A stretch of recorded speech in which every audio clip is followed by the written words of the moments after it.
God created this creation, who created God? How long does it take for a soul to reincarnate?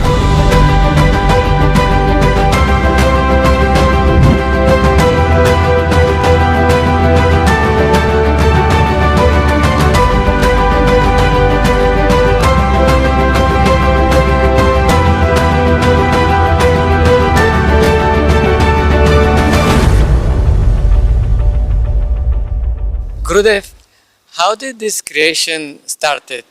If God created this creation, who created God? And what is God actually? Listen, Constantine, there is something which is very constant. That doesn't change. That is not created, right? That is the basis of all creation. If you ask me what is the beginning of this creation, I would ask you with another question.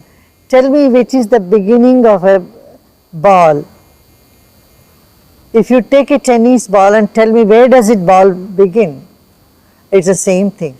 So this world is an appearance. If you say how is the mirage created, no, it is just appearing. Nobody created a mirage, right? Similarly, rainbow, it is an appearance. So, world appearance is the right word to say. Now, sun seems to be setting, seems to be rising. Sun neither sets nor rises. So, similarly, the creation, the way we understand, is a very linear thing. But truth is spherical, much beyond that. Yes, we can say something originated from this, but it is very relative. We don't know how coconuts came. We can't say coconut came from apple trees. Which fruit came first? How do you say which one came first? I don't know. What was created first, banana, apple, or coconut? Jackfruit, which fruit was created first? It's a futile exercise to go in that. And where was it first created? This is again another misnomer. That's a wrong question. If someone says, where was the first coconut tree? Was it in Hawaii or Kerala or in Indonesia? Where was the first coconut tree? Why we should localize it? Coconut tree could have come everywhere. Hawaii is in the middle of nowhere and you have all the fauna flora. You can't say a bird brought it from Africa and put it there. Like the anthropologists tried to find the origin of human species. So they say it's all originated from Africa and they moved all over the world. We can't say this for everything, Why don't we think differently, spherically? Everything could be everywhere simultaneously. The linear thinking demands us to look for the source and the end. But scientifically today they say the whole universe, you can't measure it linearly. You have to think spherically. Is each person's mode of death already predetermined? Yes. How one will exit the planet is determined. It gets determined with the birth. But the extension of life, that depends on a higher power. There are many stories in the Puranas about a boy called Markandeya. He was given only 16 years to live, and then Lord Shiva, the Lord of the universe, he prays and then he was granted more life. So there are many such incidences. Meditation, prayer, sankalpa, your intention can all extend the duration of life. It's possible. Gurudev, how do ancestors bless us if they have taken another birth? There is a part of that impression that is still out there for some time. And that would definitely give blessings, because it's part of the universal consciousness. Like you have come away from a place, but still your photo can be there, your impressions can be there. And people do connect with the pictures, right? Gurudev, how long does it take for a soul to reincarnate? There is no criteria, no time. It can just few hours or may take thousands of years. It depends on the karma. The people who reincarnate almost in few hours. Gurudev, how can we ensure that we don't carry strong unfilled desires into the next lifetime? We must see what we desire, what is the goal of that desire. Is it to have happiness, bliss, that you can have anyway. So we must see whether this desire is really needed for us or it is futile. That I would call as wisdom. When you see, say, suppose you want to build a house on top of a hill, and this is your desire and it doesn't fructify, and the fag end of the life you can't go, oh, I want to have a house on the top of the hill, Okay, you can have it, next life you will do it, but if you see, so what if I don't have on top of the hill, I can have it on the beach, So something better may come to us. If you put your attention on that, be hankering over it. If someone says, oh, I want to build a big place, an ashram or a temple, and it takes me so many lifetimes, that means your spirit is very weak. If your spirit is strong, you wish and then it happens. That is siddhi, that's perfection. We want something and it happens. This is when we are centered, when we are centered, when we want nothing, then any desire doesn't take much time to manifest. That's the power of yoga. Yogis take one desire in many years. If you are far away from yoga or spiritual practice, in one day you have many desires.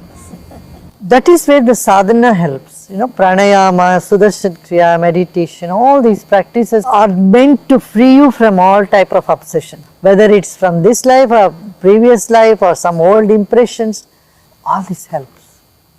If life is a dream, Gurudev, how can we wake up from this life dream? The realization life is a dream, you are already awake. Just that little thought that this is all like a dream. The entire past is like a dream. The future could be a dream. That shifts something within you.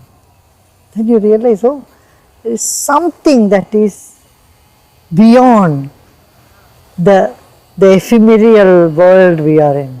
Something that is not changing, that appears to be the context of everything. That dawns. Only thing is we cannot just take it as a concept, but leave it. Feeling is different from just having life is a dream, is a concept. But feeling, this is all like a dream. This happens whenever you are very happy. Is it real? You wonder, oh, is it real? But when people are miserable, they think it is very real. When our consciousness is stuck in the outer, in things and people and events, then we forget our own strength, the strength of the seer. We are with the scenery, we are lost in the scenery, and when we keep losing ourselves in the scenery, we start becoming miserable. So we take a step back from the scenery, wait a minute, let me go back to myself. So when you withdraw, this is the very essence of yoga, getting back to the seer. From being lost in the objective world to getting back to the source of subjective world. This is what. Gurudev, I'm a little curious. How do mediums know about the souls that have left the body? Did they not reincarnate yet? The world of spirits are very mystical and very deep. Our consciousness has so much treasure, it's like fathoming the ocean. People who study oceanography, at least they know something about ocean. But with the consciousness, there are so many levels of spirits, several levels of souls. And so some souls can choose to become mediums. They can speak through people and all that thing happen. But many times the medium themselves are not very pure and very clear. So they get all mixed up. So it will not be purely channeling a particular entity. It could be their own mind, their own cravings, aversions, all those things also comes through that. Some of the predictions would be right, but many of them will go wrong. Past will be right, but future they can't predict. These mediums cannot fully predict your future. Gurudev, there's so much energy inside an atom, enough to make a nuclear bomb, and yet I'm made up of so many of these atoms, but I get tired so easily. So where's the disconnect there? Well, you know, you may have electricity at your home, but your switch is off, then you will still be in darkness. You have a lot of power at home, you have energy. Your gas cylinder is full of gas, but it is off, so you won't get that coming up in the fire. So you need to know how to tap into the energy that you are. Gurudev, there is war and there is peace, but our efforts are always towards peace, to bring peace. Are they in vain, these efforts? Because we cannot escape from the negative, from the war and things like that. It is part of life. Correct. See, nature of water is to flow down, right? You may eject it through a fountain, so that even the water goes up, but its nature is to come down. Like that, the nature of every human being is wanting happiness, wanting peace. Even when someone is going for war, why they are going for war? Because they want to be peaceful. They want to be prosperous. That is why someone is going for a war. They are afraid they will lose their peace of mind, so they go for war. So our nature is moving towards peace, moving towards happiness. This nobody can stop that. Like the nature of fire is always to go up. That's why I keep saying opposite values are complementary. They in a very subtle way complement each other's existence and they depend on each other. There is an interdependency of all this. Peace is in contrast with disturbance. People who have gone through disturbance, they value peace more, isn't it? You ask a kid, what do you want, peace or lollipop? They will prefer lollipop. They prefer chocolate for peace. Gurudev, if we think about doing something bad but we don't actually do it, does it count towards our karma? If you want to do something bad and you resist it, that's good. That's your good karma. But you know, don't have to worry about those thoughts come and they go away. You are much, much, much, much bigger than those thoughts. Yeah? As long as you don't flow with those thoughts and identify with them or take them as your own, you are safe. Gurudev, does everyone who reaches liberation come back in order to help the other souls to reach liberation? Not necessary. Not necessary. Some come back with compassion to help others. The others, if they are designated, they will come.